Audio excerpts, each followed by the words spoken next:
Good morning, everyone. How is everyone on this Saturday morning? I know it's been a while since I've been on, but my God, I've been so busy with some good things, some really good things. And sometimes, you got to take a break from social media and take care of the things that, that you got to get done. And mind the business that pays you, right? But anyway, I've just been so busy, doing outreach and mentoring and just different things, and working on my craft, and it's just been, an amazing journey. But tomorrow we start our Bible study class, November 7th, 3 p.m., 5 p.m., and 6 p.m. So there's Pacific Standard Time, Central Standard Time, and Eastern Standard Time. And so we will be starting the Bible study with Healing the Soul of a Woman. We will be talking about this book, and like I said, it's a good thing, to be able to talk about things that, from a woman's perspective and just hearing a story of someone else. And I'm sure there's many stories like that of the author, Joyce Myers, that wrote this book. But I want to get into some things, just catching up on some things, just catching up on some things, that stories that, may be of interest that you're not given a lot of, talk about or publicity for. And so I want to talk about this one story. This is actually a childless woman divides opinion after saying she prefers sushi over having children. And I know that people get kind of uptight when it comes to them, if they've been through fertility issues. They get upset when they feel like someone is mocking them for mocking them because they had trouble, challenges and trouble conceiving children, or even getting pregnant, but then able to carry to term. So this particular woman, this is coming from Newsweek.com. So this particular woman, she's married, and so she's a married woman, and so everywhere she goes, any type of family gathering that her and her husband go to, they're always being questioned about having children. So they happen to be at a family gathering, and the brother of her husband, which would be her brother-in-law, he always wants to bring up this conversation about them not having children and when are they going to have children. And her and her husband have always made the stand that they don't want children. They enjoy their life the way they, have it. And they've even bought a home. Again, the brother-in-law, which is the brother of the husband, so the brother-in-law brings up the story again because him and his wife had trouble and they had to go through in vitro fertilization, IVF, to have children. So there was, comments that came about, and they were saying that she should be more sensitive to the brother-in-law not being able to have children and the route they had to take to conceive. And I gonna come from a different perspective, and this is how I see it.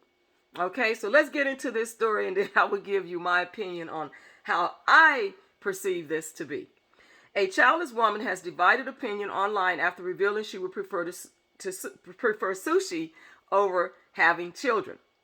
And then posting under those Wellens to Reddit, she revealed she made the flippant remark in response to yet another question over when she and her husband were having children. Now, it amassed 19,000 votes since being shared last Thursday, and she confirmed she does like children, including her nieces and nephews. Okay? She explained she and her husband were both in their early 30s and had been together for over a decade, and claimed over the years they had repeatedly been quizzed on the subject of children. She said they made the decision to not have them for their own reasons, and her husband has gone as far asked to have a vasectomy, which only a few people knew about. Despite their families being aware of their position, she says it didn't stop them asking questions at major life events, which she said included when they bought our first home, at our engagement dinner, at our wedding, and at holidays. And the subject reared its head once again at the housewarming they threw after buying a 3-bedroom home with a nice yard in a nice area, although they didn't reveal the location. They invited friends and family, and it wasn't long before her husband's brother, Alex, made comments about how kids would enjoy the space. Eventually, they asked point blank when we were having kids, Noswellen said. And instead of being blunt, Noswellen said she tried to brush it off in a jokey manner, explained I made a lighthearted joke about it, which is my go-to for this question. Oh, well, I like sushi too much to have to give it up for a pregnancy. Plus, not drinking for pregnancy and breastfeeding, no thanks. I tried to make it very light-hearted and laugh it off. Most people just laughed along. That seemed to anger Alex, and I was told children are a joy, and a good mother puts her kids before anything else. I agreed. Children are a joy. I like spending time with the nieces and nephews, and obviously, I can't be a good mom if I choose sushi over kids, so I just won't be a mom. Still trying to brush it off in a gentle way? Because I'm not trying to start a fight by telling them to stop asking in front of everyone, because I know my tone will seem as rude and abrasive. But he didn't quit, as Noellen continued. Alex is still annoyed and making little comments in their group about how flippant I am about it, and how when it finally happens, then I'll understand. Her husband also made light of the situation, joking, well, if she gets pregnant, that'll be a problem for the divorce lawyers. Although she says that ticked them off, as a result, she realized they hadn't been invited to Alex's annual Halloween bonfire. When bringing it up with her in-laws, her husband's mom said Alex was annoyed we were so careless and callous about our child-free status and to say what we did, and they realized we had taken permanent steps to ensure we never had kids. Noswellen explained Alex and his partner had to go through fertility treatment, which is likely why it was such a sensitive topic for them.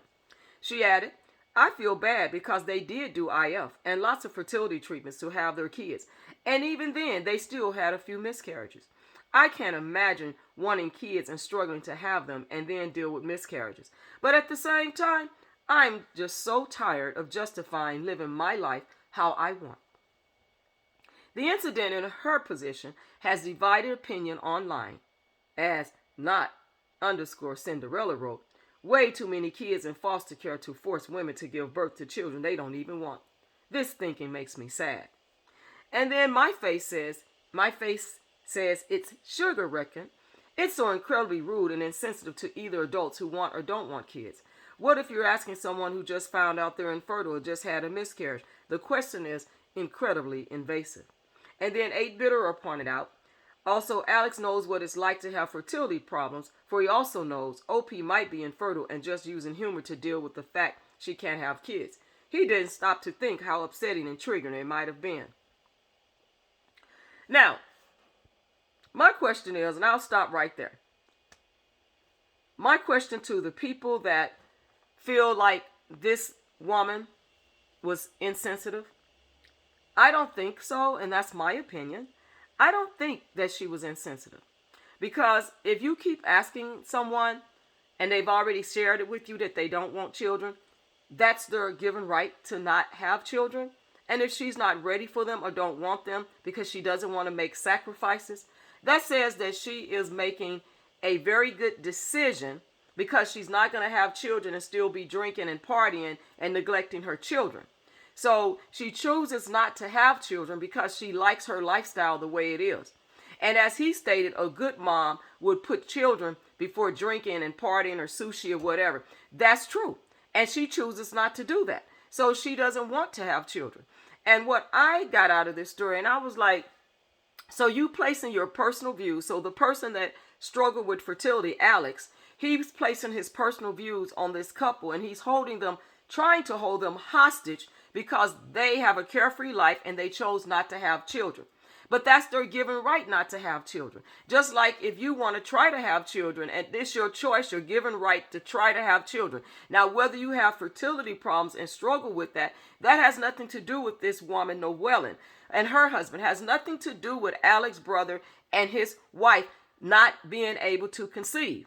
And just because you had trouble conceiving doesn't mean that you have to take your personal views out on this other couple, which is your brother and his wife, and harass them, make flippant comments, and badger them because they chose not to have children. You wanted children, so you went the route that you felt was best for you to have those children. But again, you have no right to harass a couple that chooses not to have children. And it's almost like he's trying to take away their rights on, their constitutional rights. And I get that. It's like they have a right to freedom to choose, right? Freedom to choose. So that means freedom to choose if they want to have children or not have children.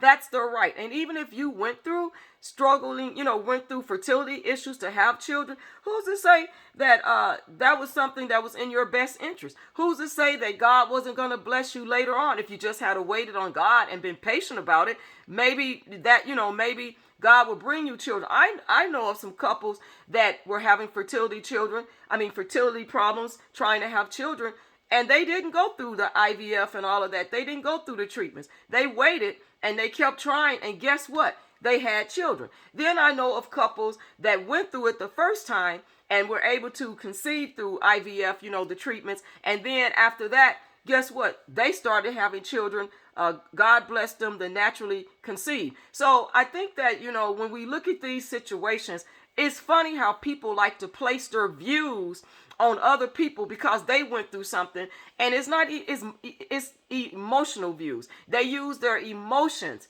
their emotional turmoil and views to place on other people to try to hold them accountable and hostage to what they believe is to be true and what they believe is to be best. And this couple over here is like, no, we don't want to have children. We want to keep living our life. We want to keep eating sushi, drinking, and having fun. They don't want to make sacrifices. That's their given right not to have children. This couple, on the other hand, this person was so, Alex, who he is, was so, gung-ho to have children that he wants to place his personal views on this couple. And I disagree with that.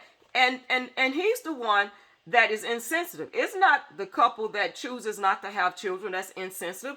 It's him that's insensitive because he keeps badgering and asking them, and they've already told him no, they don't want children. So who's being insensitive? Alex. He's being insensitive because he's taking his personal views and he's using his personal views against his sister-in-law and his brother because they had problems conceiving and this couple chose not to. And whether they have a carefree life or not, they chose that lifestyle. Alex, on the other hand, chose to have children with his partner. And it didn't say which partner it was, but he chose to have children with his partner, and he chose to go through the IV for treatments. He didn't have to go through them, but he chose to go through them. See, it's a choice people make, and sometimes people, they take these choices and feel like it's something they had to do, but it's not something you have to do. Going through IVF to have children is still a choice. No matter how bad you want those children, no matter how many struggles you have, it's still your choice to go through IVF, because when couples go to the doctor, they are giving options when they go for fertility issues, and they are given options, and it's up to the couple to decide if they want to pursue those options. So it's still a choice. It's not something they have to do. It's a choice. Okay. And if the couple chooses not to, then that's their choice. And he doesn't know if they could or can have children. Now, they did say the husband got a vasectomy to promptly not have children. But what if he hadn't gotten a vasectomy, and they just didn't want children, period. But they made it a choice not to have children at all. They made a choice not to have children at all. And even the husband went through it because that is what they chose to do. And now, I'm not insensitive to people that want to have children that cannot have them. I'm not insensitive to that at all. So please don't take it that way, because that's not where I'm coming from. But I'm coming with a different perspective, because when we look at our rights, our constitutional rights and things like that, we do have choices. We make those choices. And again, it's up to us to decide to choose or deny those choices that are put in front of us, those options that are put in front of us. But anytime that we start taking it personal and placing our emotional views on someone else, then that's where I have to draw the line. And so when I was reading this article, I was like, this is something to get a discussion about, an open discussion. So leave your comments about what you think about this article and what you feel about it. Again, people make choices, and the couple made a choice to decide to go through IVF because they wanted children. And so they chose that route. But again, they were given options when they went to the fertility clinic or their OBGYN. They were given options, and they chose those options. So are you angry that you had to go through those, angry because you chose to go that route and you wasn't able to naturally conceive? So is that why you're angry? And then you're looking at this person's life and you're thinking that they got this carefree life and they can have kids, but they don't want to because we struggle. You don't know what they could do. You don't know if she was, we don't know. We just know that she said she'd rather enjoy eating sushi and drinking, and she loves her nieces and nephews, and she just doesn't want children. No matter how many houses that they buy or whatever, they don't want, and how it can accommodate children, they just don't want children. On the other hand, they wanted children, but he seems to be angry about the fact of the route that they had to take. But again, that's a choice that you made, and that's your personal emotional views, and I don't think that people should do that. And I even look at it how you have people out here, even with the R. Kelly thing and the Bill Cosby, you have a lot of emotional people out here that think that R. Kelly should have been found guilty and all of this other stuff. But again, I don't believe he should have been found guilty when it comes to the R. Kelly thing. I just don't. And I know these are two different subjects, but I just don't think he should have been found guilty because people still putting emotional views in it. And then there was the article about the lady in East St. Louis, Illinois, that her children burned up in a fire. 5 children from the ages of 2 to 9. She left them at home in the morning at 3 a.m. in the morning while she's out somewhere saying she's picking someone up to work. And this is a different story, y'all. I've transitioned to a different story. And now they're charging her. And so there were some people on Facebook that felt like she shouldn't be charged. Well, I disagree with that because apparently this woman, that wasn't the first time that she's lived, and a house caught on fire, and I believe it was allegedly that the children were playing with matches. Well, this happened again where the house caught on fire, but the children died. They actually were burned up in the fire. Bless their hearts, these innocent children. My condolences to the family of the loss of these precious children. Rest in peace, little ones. Man, that was heartfelt. But the thing is that this woman had no business leaving her children alone for ages 2 to 9, and it was 5 of them. And the comments were, well, they're going to charge her. She's already suffered enough, is what they were saying. Is that she suffered enough? She's going to go through turmoil. I can't believe that they're charging her. And then they also said, well, we know that they paid for the children's funeral, the community, the government, or whatever, the state. However, they came together and they decided to pay to make sure that these children had a nice home going, okay, which is great. And so these are innocent children. So quite naturally, the community, they're going to come together, and they're going to raise funds to make sure the children have a nice home going. And that's good news. And that's great that they did that because the children are innocent and they deserve that. But the mother left her children. And so one of the comments was, well, we've all done it, but does that make it right? If you've done it, you were just as guilty as this woman for leaving your little babies left unattended, whether they're asleep in the bed or not, at 3 a.m. You are just as guilty as doing that and violating the CPS laws that are in place, for child protection laws that are in place. You're just as guilty. So I would not ever get on social media and say, well, we all have done it, so she shouldn't be charged. Well, she should be charged. She had those children. She knows right from wrong. This woman had no business leaving her children unattended. And granted, there may be a lot of people that do it, but they haven't got caught, or either they got caught and they were warned, or nothing happened, nothing travesty or devastation or anything like that. Nothing like that happen. You see what I'm saying? But if you're saying that we've all done it, you're trying to justify emotionally by saying don't charge this woman because we've all done it. I think she should be charged. She broke laws, man. She left her children at home, and we got to start holding people accountable. And what the thing is, and I may get some controversy on this, but when we look back at we want to make sure that our law, that we are stopped being violated, and that our constitutional and civil rights are not being violated, right?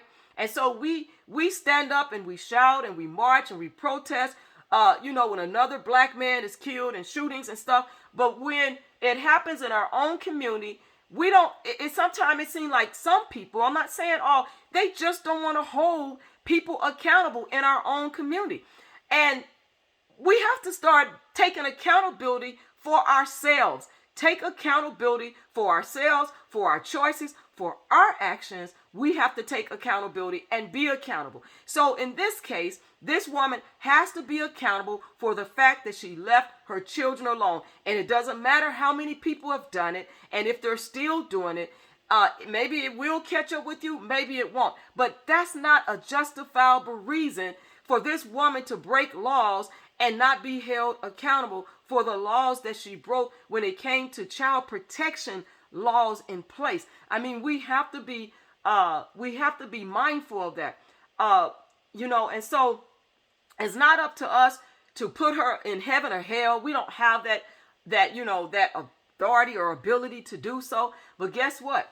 I'm sure since they are going to charge her and say she's going to have a trial unless she pleads guilty and takes a plea deal, whatever sentence after the judge gives instructions and recommendations, that's up to the jury, whatever they find, and from there. But again, this woman left her children alone at 3 a.m. She says she went to pick someone up, but the person she went to pick up from work hasn't come forward.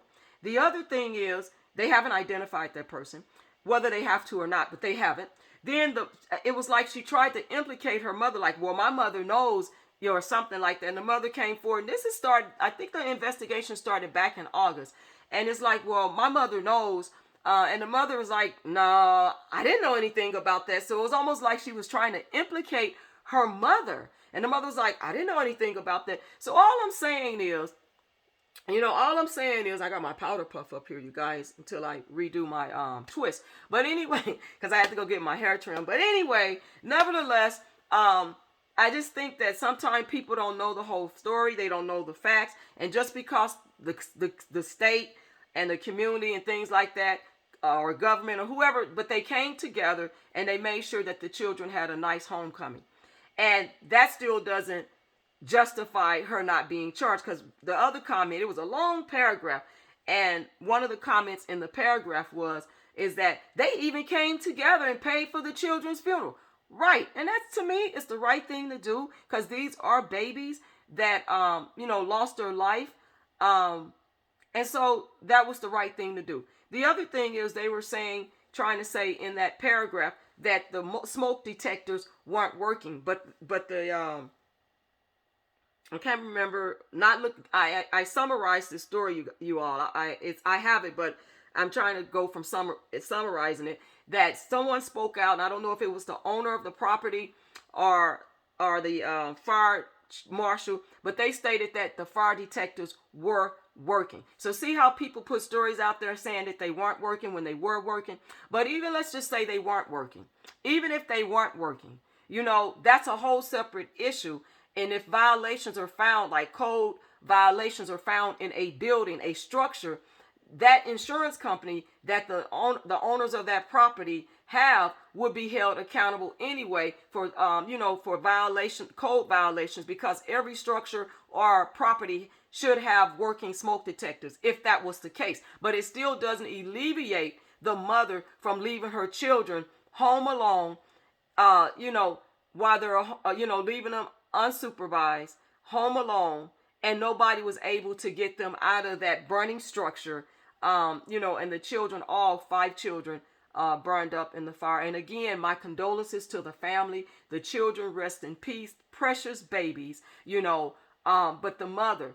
My thing is, if you are not prepared to have children, you are not prepared to mentally raise your children maturely, then protection, there's so many protections out there, birth control protections to protect yourself from continually, you know, getting pregnant and having all these babies. I just, you know what, man, I know there's some controversy about that, and people want to attack you and come at you because you say certain things. But I just don't feel that women should be having babies if they can't take care of them and they don't want to provide. They don't want to take care of them, or they're you're already struggling to take care of them. You're a single parent. The father's not in the home or actively involved in the children's life. You're leaving kids to fend for themselves. You're getting up and going somewhere without your children. And they're babies. And again, yeah, there people say, well, yeah, how many of us have done it? But it doesn't make it right that happened. Okay. And then we have another story. We have a couple of stories out here, another few stories out here, that we can talk about here. What about this story about the California high school officials? If you're into sports, I like sports. And so the California high school officials blast team over 106-point victory. Inglewood went for a 2-point conversion, went up to 104 points. And this is a California high school out of Inglewood, California. High school athletics government body condemned one of the top football schools in the state on Saturday after they put up 106 points on an opponent. Ain't that something? It was 104 points, and then they went for a 2-point conversion, which brought them up to 106 points. The California Interscholastic Federation Southern Section released a statement blasting Inglewood High School for its relentless defeat over Inglewood Morningside, in which quarterback Justin Martin threw 13 touchdown passes.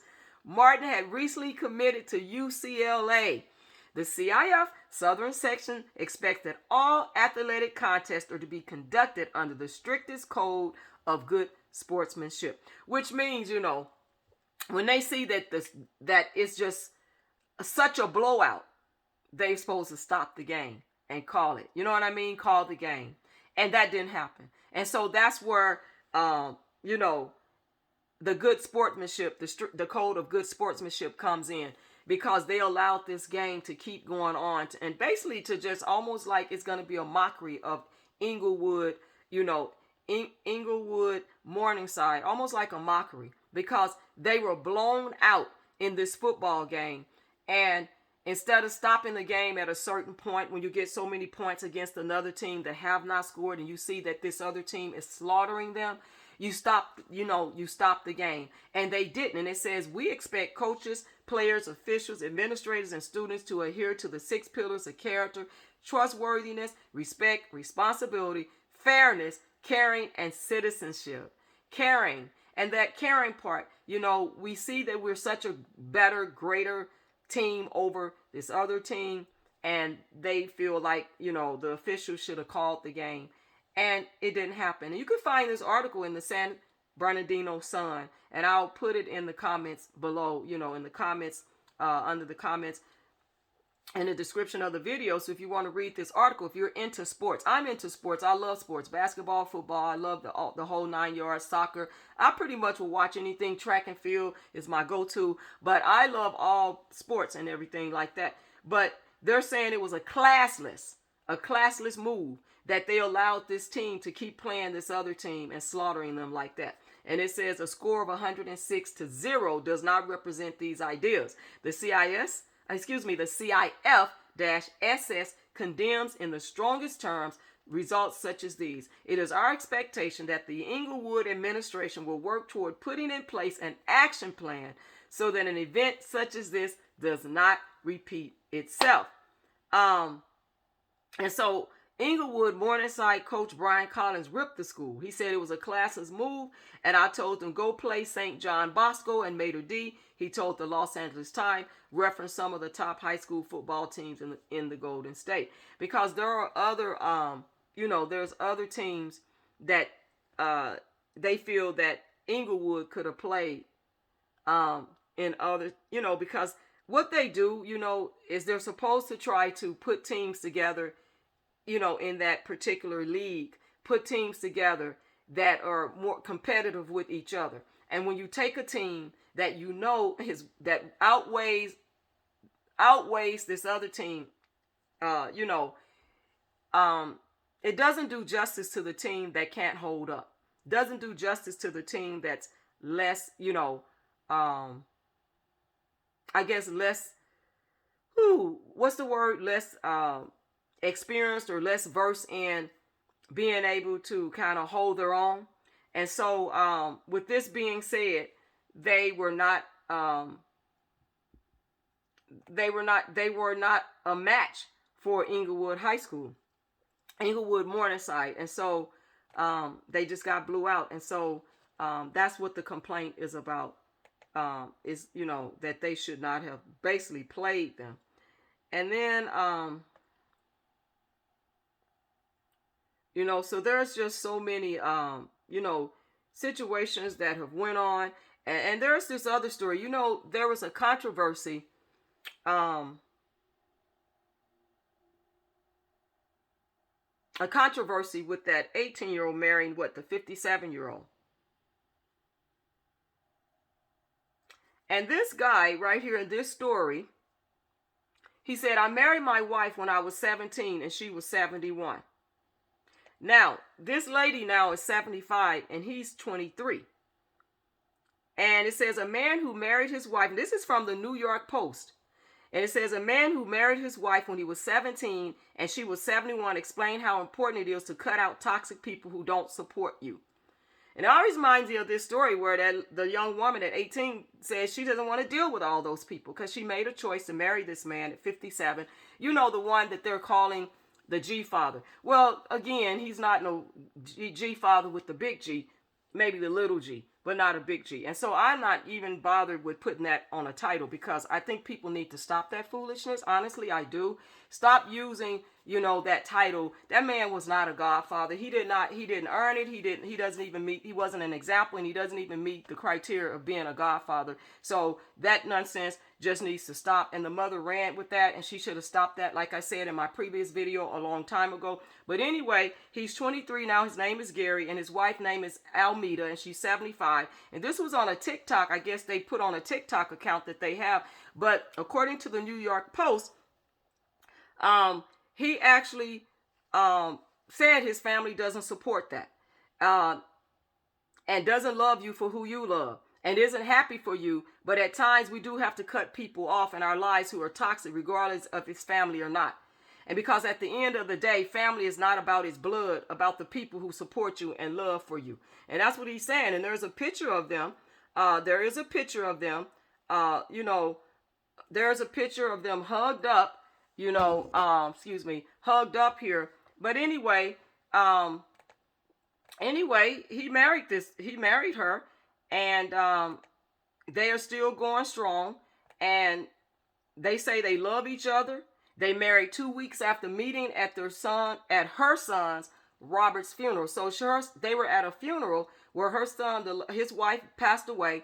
They married 2 weeks after meeting. And actually, this guy that's 23 now, that was 17, he had recently split up with a 77-year-old when he met his current wife, who was 71 at the time.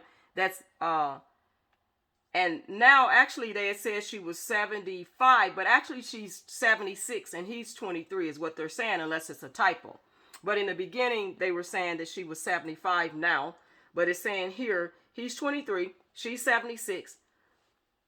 But anyway, he was paying tribute to his elderly wife on their anniversary, Gary from Tennessee. And he said, happy anniversary to the most amazing woman in the world. 6 years ago, I made the best decision of my life. I said I do to the love of my life, my one true soulmate. You make me the happiest man each and every day, and I'm so proud and grateful to have you right beside me through all of life's journeys.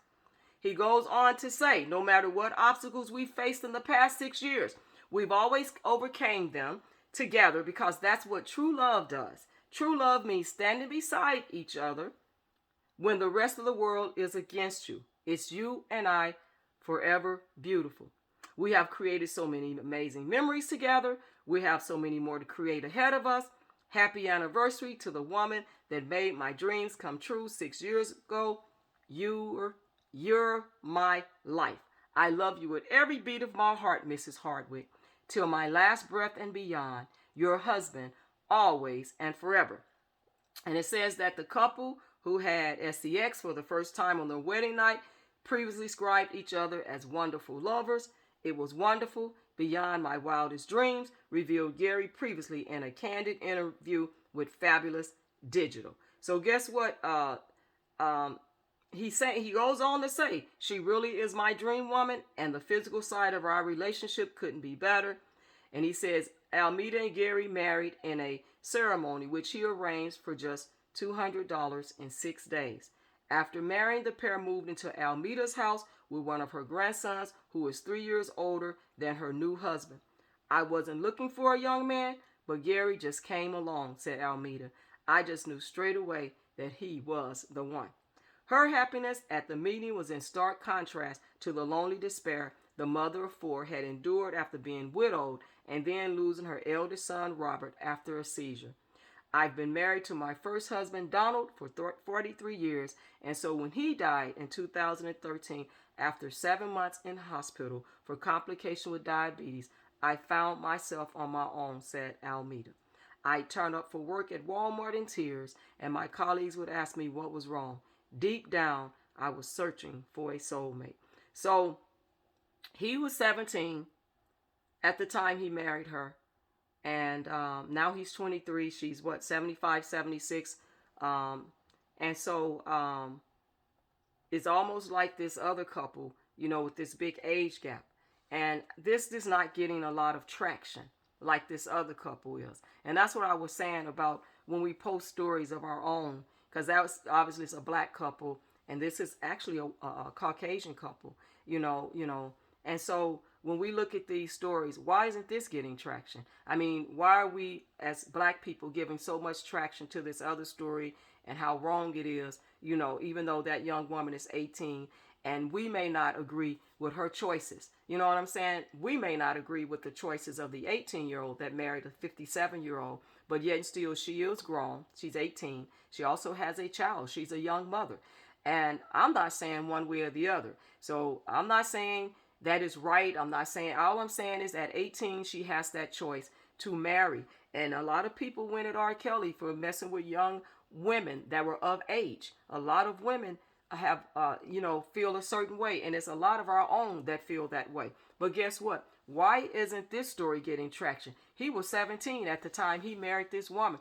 This woman was old enough to be his great-grandmother, or maybe even great-great-grandmother. But he still married her.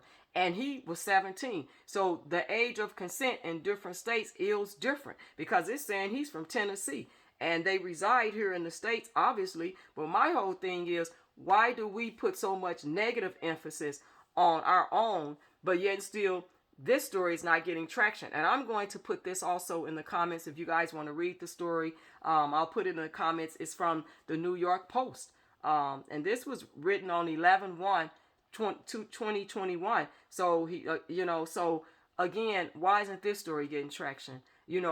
At the end of the day, he was young too, very young, and younger than the 18-year-old. So again, put your comments down below. And like I said, I'm not, saying anything. I don't want to give traction to that, because that guy, again, like I said, he was not a godfather to her. And so I would not even put that in my title, because I don't stand on that and I don't believe that. And when I don't believe something, I'm not going to give a title to something that is not, you don't even meet that definition of that. So that's why I wouldn't do it. But again, I'm going to put this in, I'll put the story. So if you want to go and read this story, that you're more than welcome to, to read the story. But there's just, so much stuff that's been going on in the world. And there was another thing. It was 2 other stories I wanted to give you. Johnny Taylor's heirs battle over unpaid royalties.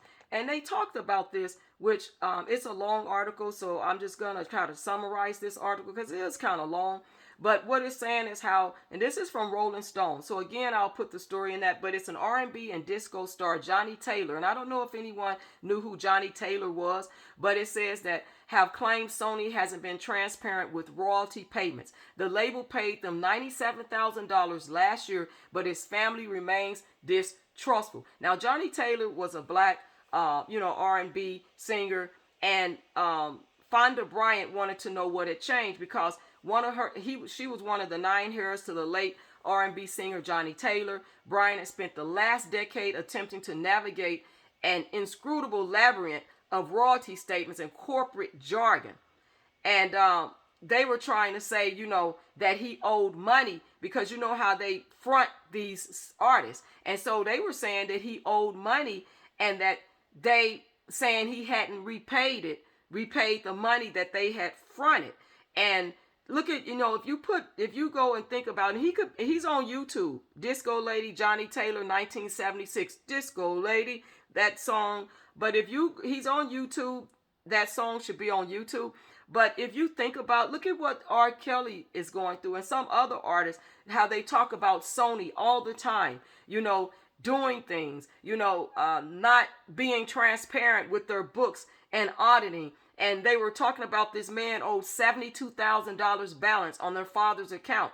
And because they voluntarily made a collective one, because they front these artists. But last September, an executive at Sony explained to Bryant that the label would be wiping out the $72,000 balance on her father's account and voluntarily make a collective one-time payment of $97,000 to be divided among Taylor's 9 heirs. So she was persistent, in going after Sony to try to find out where was her father, where was the money at, the royalties. And she just didn't give up. She got Sony to pay attention, and she wanted to know where the money was going. And so they finally did a payout. But again, I'm going to put the article in the comments because it is a long story. But this goes to show you all the things that we've been talking about when it comes to Sony, or whoever been talking about, different channels about where's R. Kelly's money. Because I've never did a video, on it. So I'm not going to take credit for that.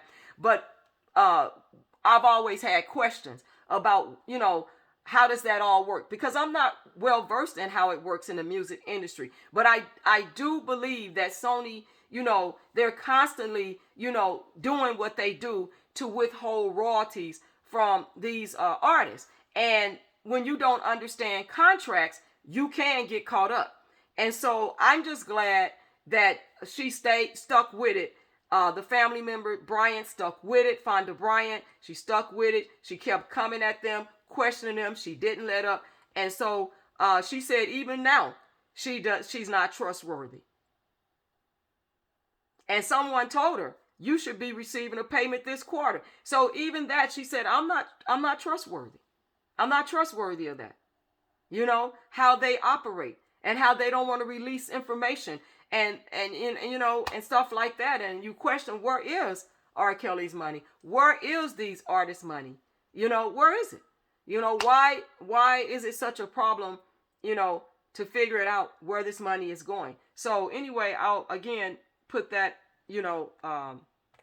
put that in the comments, that article, if you want to go back and read it.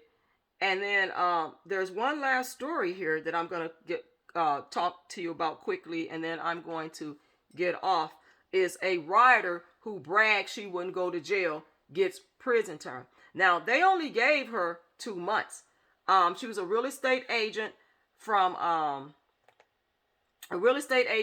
suburban Dallas who flaunted her participation in the January 6th riot at the U.S. Capitol on social media and later bragged she wasn't going to jail because she is white, has blonde hair, and a good job, was sentenced on Thursday to 2 months behind bars. Now, some people, we were discussing this story yesterday with some of my colleagues, and they said, well, only 2 months. She only got 2 months, but she did get some time. I don't know how much time she's going to serve. out of the 2 months, but to brag about this. And she tried to get off and tried to make an excuse that the people were harassing her on social media, on Twitter, and that's why she said she was white and she wasn't getting jail time. Now, why would that come out your mouth? I'm white, I'm not getting jail time. Even if people are harassing you and telling you that you deserve jail time, why would you brag about it and say that you're white? Why would your race have anything to do with these people attacking you? I mean, if someone was attacking me, I would not say, well, I'm white, I'm not going to get jail time. I would be trying, probably, either get off of social media or defend myself, but I would not come out and say, well, I'm white, I'm not getting jail time. Why? I mean, make that make sense. So the judge didn't buy it because it didn't make sense to me. I wouldn't have bought that excuse because if someone's attacking you, you're probably just going to try to fight back, verbally, because remember, it's on social media, it's virtual. But to come out and say, I'm white, I'm not going to get jail time, that's saying that you feel privileged. And your race and your job, you're in real estate making good money, and your hair,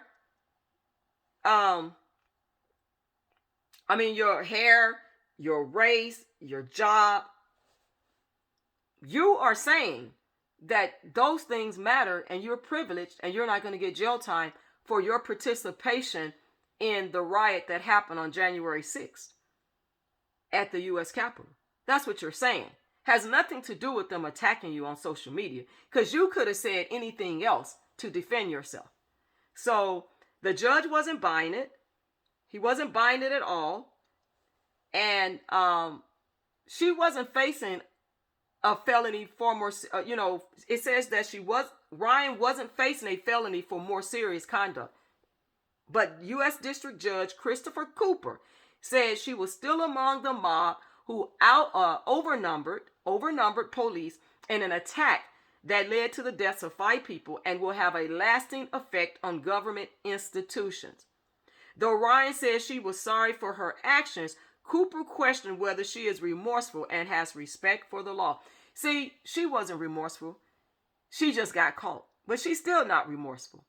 Because she made an excuse to why she said that. And if she was remorseful, she wouldn't have made any excuse. She would have said, I am sorry that I tried to use my whiteness, my good job, and my whiteness, my good job, and my blonde hair to as a privilege to get off on committing a serious crime. Because she was up there. She was definitely up there. And she was. And even the judge told her on March 26th, she wrote this. The judge, see, I'm telling you, this judge, thank you for doing the right thing. Now, the time, I don't have nothing to do with how much time she gets sentenced. But judge, thank you for recognizing the bafoulet and the foolishness of this woman trying to bamboozle you in the court of law and with her attorney. Even her attorney's trying to talk some stuff about why she did this and why she said that. No, you said that because you thought you were privileged. And guess what? He's making an example, and he should make an example. But she did a tweet on March 26th, and the judge brought it up and said, definitely not going to jail. Sorry, I have blonde hair, white skin, a great job, a great future, and I'm not going to jail. Sorry to rain on your hater parade. I did nothing wrong. This is what the judge brought up in the court. And then she wrote a letter, denied believing she was immune to punishment, because she thought she was immune to punishment by her privileged status, okay? Feeling she was privileged. And she thought she was immune to punishment, saying she was responding to people who made fun of her appearance, and called for her to be in prison. No, people make fun of people's appearance all the time. And they don't respond with like that. No, she was, yeah. And she said her attorney told her at the time that prosecutors would be recommending a sentence of probation. Well, and she said she was attacked and she was answering them. Nah. No, the judge knew better than that, you all. The judge knew better than that. And he brought up that tweet because that tweet had to do with her thinking she was immune to punishment because of her privilege. white, good job, blonde hair. And I'm surprised that she didn't throw in blue eyes. Maybe her eyes aren't blue. But anyway, there's quite a few people, the veteran, he got 3 years of probation for breaching the Capitol and taking photos and videos while inside the rotunda for about 10 minutes. Jonathan A. Sanders, 61, of Vincennes, Indiana, served 20 years in the military and was awarded a Purple Heart, but he failed his training on January 6th. So he wasn't tricked. He admitted, he owned up to it. He said, I wasn't tricked. I wasn't pushed. That was my failure. I'm sincerely sorry. Then, a Maryland woman who joined the mob's attack was sentenced to 3 years of probation, including 2 months of home detention. And she said her actions were inexcusable and unacceptable. And Judge Dabney Friedrich said text messages so Dillon early anticipated violence when she went to Washington on January 6th and seemed intent on doing her part to stop Congress from certifying Biden's victory. So she knew about it also. He said he was troubled by statements that Dillon made before and after the riot, including her reference to law enforcement officers as devils. The attack she participated in was an attack on our institution of government, the rule of law, and our democratic process. So, it's very interesting that people try to use their privilege to think that they are immune from being prosecuted. And I'm glad that the judge saw fit and saw through, her trying to get away with that, and using her privilege to do so. But the other people that were sentenced, they apologized, but she wasn't sincere. She only thought she really thought she wasn't gonna go to jail because of her, her blonde hair, her whiteness, and her job that she had. And then she said that she was even getting death threats and she had to change her name and her real estate signage. But again, when people do what they do, right? That can come back on you. You're on social media bragging to people and breaking all these laws and doing what you were doing, and you feel like that you shouldn't be held accountable. So anyway, you all, I'm done. I know my video is kind of long, but I hope that everyone has a beautiful weekend, a blessed Saturday. Have fun, spend time with your family. The upcoming Thanksgiving and Christmas is coming. We're already in November. It's just a couple of weeks, 2.5, what is it, 3 weeks, 2.5 weeks away. We will be hitting Thanksgiving. Some people celebrate it, some don't. But whatever you choose to do, may God bless you. May he give you peace. And if you've lost loved ones, I pray that God will give you comfort during these times of the upcoming holidays, where you're missing your loved ones, and you're going to be without them. But may God grant you peace and comfort and dry your tears from, your loss, because I just lost an aunt. And then one of my aunts lost a sister. And so it's kind of, I like to explain it this way. One of my aunts, my aunt married into our family. So she's married to one of my uncles, my mother's brother. And on their side of the family, my aunt's side of the family, she lost a sister, which they're not related to us, but she lost a sister. And then my actual aunt that was married to my mother, another of my mother's brother, because my mother has two brothers. She only had 2 brothers out of 7 sisters. And so my cousins lost their mother. And so I lift up my cousins and give them peace through this, of their loss of their mother. I can't imagine what life would be like without my mother. And so and for everyone that's suffering a loss, a TBD, I believe, anybody, that have suffered a loss, may God give you peace through this, that surpasses all understanding. May God give you comfort through it all. It's a lot. It's a lot to lose, and especially have good memories. It's a lot to lose a loved one and to reflect back. But think about all the good memories that you've had with your loved ones, and think on good things and give it to God, and that He will give you peace and take you through it so that you will come out stronger on the other side and maybe be able to help someone else that have been through it. So again, God bless you all. Thank you for hanging with me.